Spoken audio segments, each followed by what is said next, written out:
from a Niners perspective at 11, there's a question about A, will Tyler Warren be there? B, if he is, should you draft him? Is it redundant? Is it reckless?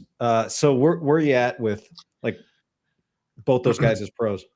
I got just general opinions of tight ends, and then running backs is another one living here in Chicago. People like to have the Ashton Genty conversation. Yeah. I am generally highly against drafting tight ends or running backs high. And I qualify high as top half of the first round. I think once you get past pick 20, you can start to justify, different things.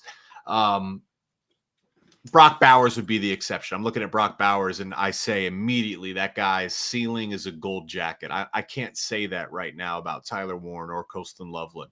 Love them both as prospects.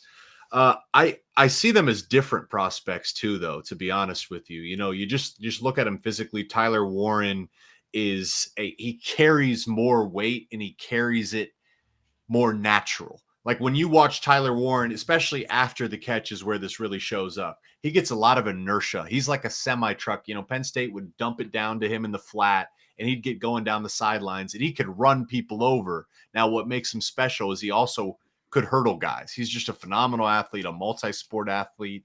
Obviously used him in the Wildcat formations.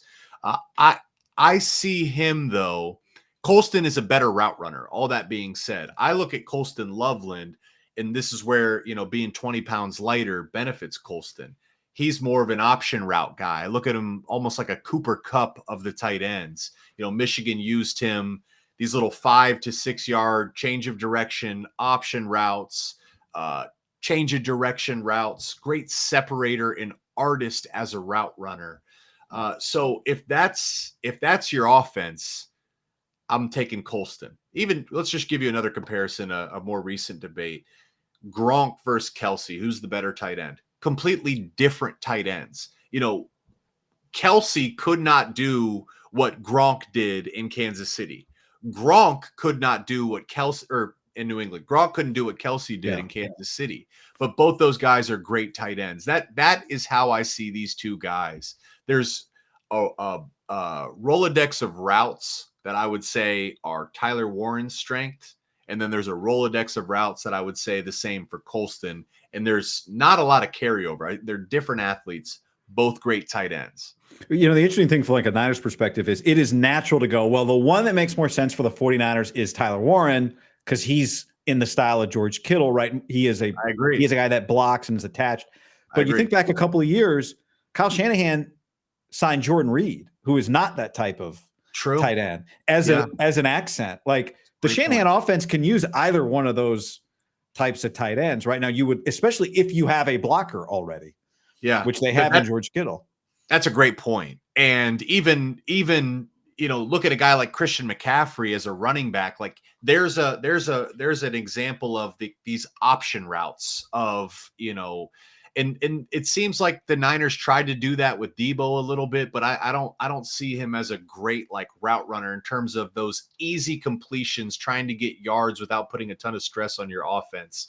That's an excellent point. In general, Shanahan's just a great play caller, and you put good offensive weapons on the field for him, he's going to find a way to get them the football. Naturally, just from pure size, Warren is a better blocker than Colston and has a higher ceiling as a blocker than Colston. Okay. I know I texted you today because Nate Tice at Yahoo did a breakdown. He wrote that he thinks Loveland might be a better blocker now. And he's like, well, Tyler Warren's arms aren't that long and he didn't really block a lot of edge rushers in college. Yeah.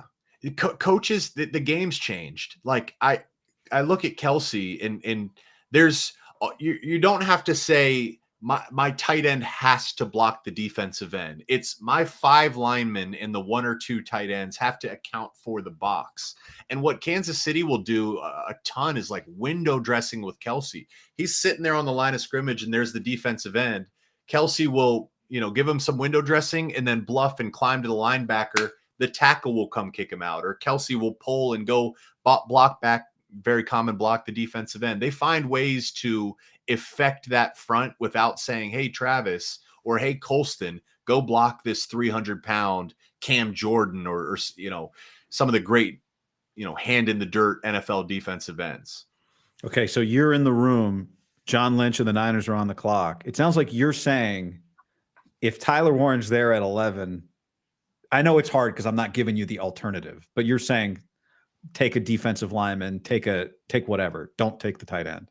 Yeah, I just think in terms of the impact you can make on the game, there's just a much higher ceiling for, an elite defensive lineman than there is a tight end. Especially, you guys already got George Kittle. And I know there's George has been beat up, and the way he plays the game, injuries are going to be a concern going forward, and tight ends are a key piece of Shanahan's offense. But that D-line trench play really is the foundation. Look at the Eagles. Just look at the teams that have won the Super Bowl.